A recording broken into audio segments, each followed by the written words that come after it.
Hello dear students, welcome to social platform of MCA computer centre sir. तो dear students, आज के इस lectures में हम हमारा जो है लास्ट लेक्चर्स में जो एक्सेल सॉफ्टवेयर हम स्टार्ट कर चुके थे, उसके आगे के जो ऑप्शन हैं हम उनको आगे कंटिन्यू करने वाले हैं। तो लास्ट लेक्चर्स के अंदर हम क्या कर चुके थे, हमारे जो होम टैब के अंदर जितने भी ऑप्शन थे उनको कवर कर चुके थे। आज हम जो हमारे इंसर्ट मेन्यू के जो ऑप्शन है उनको स्टार्ट करेंगे और उनको हम वन बाय वन कवर करने वाले हैं या फिर उनको सीखेंगे। अब सबसे पहले जैसे मेरे पास ये एक डाटा शीट है। अब इस डाटा शीट में मेरे पास क्या है, यहाँ पे सब्जेक्ट है, स्टूडेंट्स के नेम है। अब इसमें से मान के चलो मेरे पास ये कंपनी का डाटा रखा हुआ है, name, subject 1, subject 2, subject 3, subject 4। ये आपके पास हो सकता है, किसी भी कंपनी का डाटा हो सकता है, किसी भी तरह का रिकॉर्ड्स हो सकते हैं। इसमें आप क्या चाहते हो कि आपके ओनली जो 4 से 5 तरह के डाटा रिकॉर्ड्स ही आपको शो कराए, बाकी शो ना कराए। तो उसके लिए हम यहाँ से क्या कर सकते हैं कि आप सिंपल सा यहाँ से हम जाएंगे कहाँ पे, इंसर्ट में। अब इंसर्ट में जाने के बाद सबसे पहले हमारा जो डाटा है हम उसको सिलेक्ट कर लेंगे और यहाँ से हमारे पास एक पिवट टेबल का ऑप्शन होता है। तो पिवट टेबल हमारा क्या काम करता है, पिवट टेबल आप कह सकते हो। तो ये हमारा क्या काम करता है कि मान के चलो हमारे पास एक लार्ज अमाउंट के अंदर डाटा है, उसमें से मेरे को क्या करना है कि मेरे को जैसे इसमें सब्जेक्ट 2 है कि मेरे को जिसको भी जो डाटा रिप्रेजेंट कराना वो ओनली सब्जेक्ट 2 का कराना है, सब्जेक्ट 3 का मेरे को नहीं करना।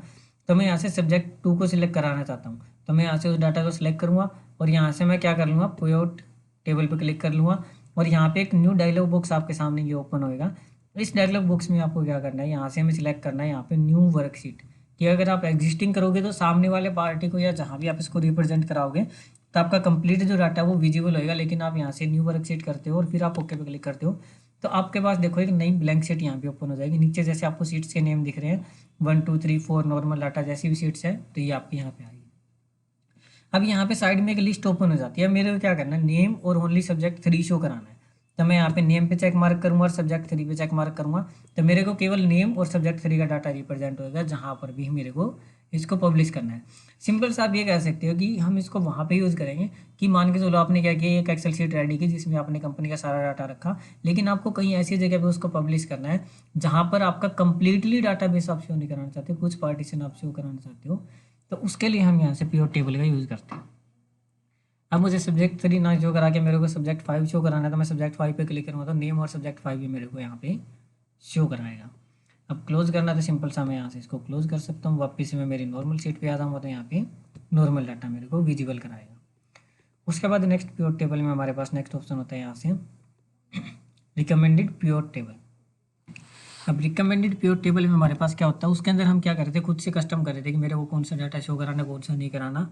लेकिन अगर मैं यहाँ से रिकमेंडेड पिवट टेबल पे क्लिक करता हूँ तो ये मेरे क्या करेगा, कुछ बायो डाटा खुद से या फिर खुद से कस्टमाइज करके दिखा देगा कि आप क्या इसको पब्लिश करना चाहते हो। तो यहाँ से जैसे मेरे को 2 से 3 चीज़ों को पब्लिश करना, तो मैं जैसे यहाँ पे कि मेरे को सब्जेक्ट 2 सब्जेक्ट 3 जोन सा आपको पब्लिश करना वो आप यहाँ से सिलेक्ट करके पब्लिश कर सकते हो। ये खुद से आपको एक ये डाटा बना के देगा ऐसे। उसमें हमें 1 बाय 1 सिलेक्ट करके बनाना पड़ेगा, इसमें ऑटोमेटिक जनरेटेड मिलेगा। सिंपल सा आप ये कह सकते हैं जैसे हमारे पास विनवर्ड के अंदर पेज कवर्स होते थे वैसे हमारा ये ऑप्शन जो है वर्किंग करके चलेगा आपका। ठीक है स्टूडेंट्स, तो ये होता है हमारे पास पिवट टेबल। उसके बाद होता है टेबल्स कि ये जो मैंने डाटा बनाया हुआ है इसको मेरे को एज ए टेबल फॉर्मेट में कन्वर्ट करना है। जैसे हम विनवर्ड सॉफ्टवेयर टेबल, मैंने डाटा को सिलेक्ट किया, टेबल में क्लिक किया, इस पूरे डाटा की टेबल बनानी है तो ये आपका इस तरीके से कन्वर्ट कर देगा, जो सिंपल सा हम सेल फॉर्मेटिंग से भी कर सकते हैं। ठीक है स्टूडेंट्स, तो ये होता है हमारे पास पिवट टेबल इंसर्ट के अंदर।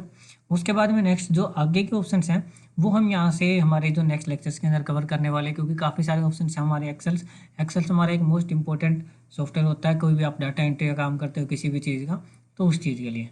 तो ठीक है स्टूडेंट्स, तो मिलते हैं नए लेक्चर सीरीज के साथ में, तब तक के लिए बने रहे चैनल पर। चैनल को सब्सक्राइब नहीं किया तो सब्सक्राइब जरूर करें। Thanks for watching video.